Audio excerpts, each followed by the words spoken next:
Hey everyone, and welcome to Comic Breakdown. If you're new to the page, be sure to give us a like and a sub so you don't miss any of the content I have coming out. And today we're going to be diving into Marvel Zombies Resurrection issue number 1.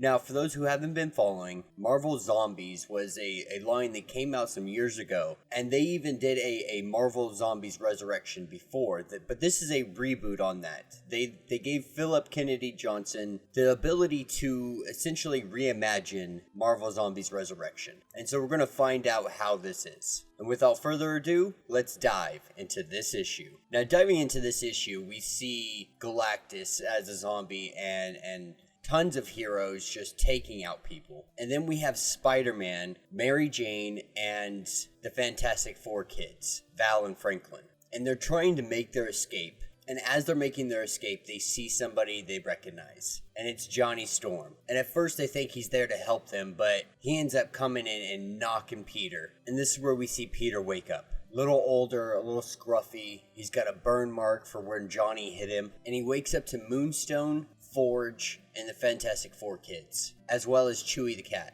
And so essentially they're moving at nighttime. And so they're moving through the woods, and they start arguing, the kids do. And this noise attracts the zombies. And this is where all heck breaks loose. And we've also learned here that Franklin's lost his powers. They don't really understand why, or at least they haven't told us yet. But Franklin doesn't have his abilities anymore. And during this fight, we see Chewie just demolish some zombies. And when they think that it's all clear, Forge notices something in the trees. And he starts blasting away. And this is where we see Nightcrawler appear. And he starts wrecking, almost killing Forge. But then the nanny robot comes in to save the day. And so Forge had captured the robot and programmed it to have a nanny personality. And its sole mission is to protect Franklin and Val. And it was doing recon, and it found the location that they were looking for, unknowing to Spider-Man at the time. But Forge was leading them to the X Mansion.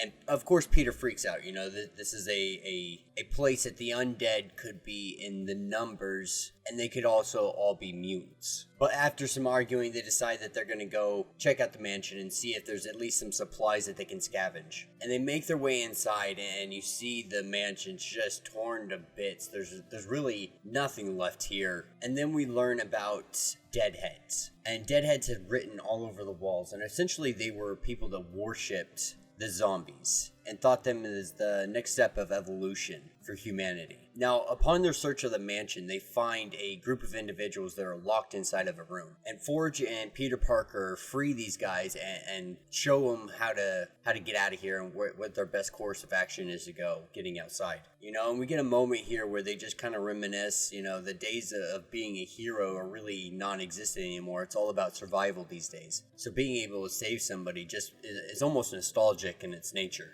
Now, with the freeing of these prisoners, they're met with some mutants. They're essentially camping out here, and they were saving those humans to sacrifice to somebody. Now, these mutants originally came here to be X-Men when all of this happened, but there was nothing left. They found nothing except for one person. One person was left here, and ever since then, they've been serving this individual. And this is when we see the one they talk about enter the room, and it's no other than Beast. Zombie Beast. And he comes in and bites the heads off of one of these little acolytes. And everybody is just extremely horrified at this sight. And Forge really tries to connect with Beast. You know, this was one of his friends, somebody he cared about. And he tells Beast, like, you cured the legacy virus. You know, there has to be a cure for this as well. And Beast tells him that, you know, this is the cure. We're curing you, and slashes him. And this is where our nanny robot breaks in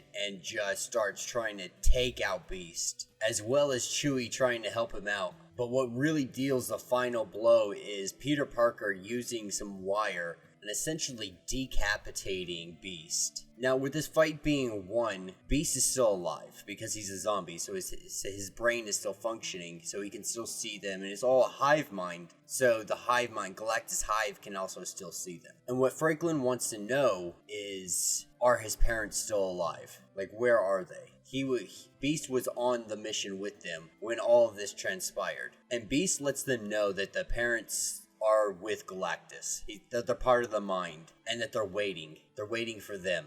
And that's when Moonstone blasts his head. Now, Moonstone walks out of the room and goes outside, and Peter follows suit. And she lets Peter know, like, that the superhero thing was always his thing and not hers. And that these kids are going to be determined to go find the Galactus hive. And that's not something she wants to do. That's a suicide mission. She's not on board for that. And so she says farewell and flies off into the night sky. Now, Peter coming back into the room, the kids are already investigating Beast's skull. And it has a certain radiation signature that you can't find anywhere else on Earth. And if they can trace this radiation signature, they can find their parents. And Peter loses it. He's just like, there's no cure. There's no way of helping them. Like, we have to stop. And the kids agree reluctantly. And then we pick up with a dream sequence.